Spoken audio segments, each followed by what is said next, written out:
Frustration is growing among residents of a neighborhood that was flooded during the January storm. As ABC 10 News reporter Craig Harris shows us, they're now dealing with a fire hazard. Earlier this week, we came here to Southcrest because neighbors had told us they had complained to the city about all of the overgrowth in the canals, which caused a lot of the flooding earlier this year. Well, we came back and look at this. Nothing has changed. I lived here now going on 21 years. We had the flood with the heavy rains, and it was literally a river going through here.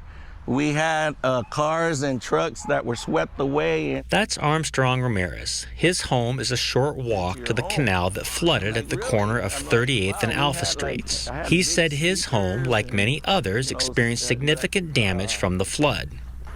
And he's worried what might happen next time. We have a lot of dry brush, what happens if that catches fire? Earlier this week, city officials told ABC 10 News they were looking into the problem. We called City Hall today for an update. No one wanted to go on camera.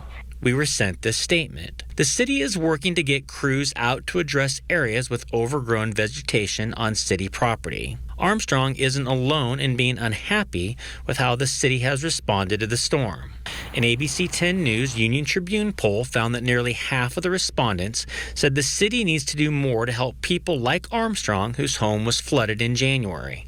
And 62% said the city needs to do more to prepare for the next potentially catastrophic storm. I asked Armstrong who should be taking care of the canals. Well, this is the city's, obviously.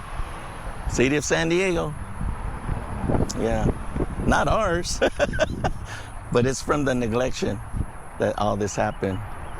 So hopefully they learned something and maybe they can, do their job for the future, of this community here so it doesn't reoccur. Reporting from Southcrest, I'm Craig Harris, ABC 10 News. We will continue to ask the city when it plans to get crews to that neighborhood.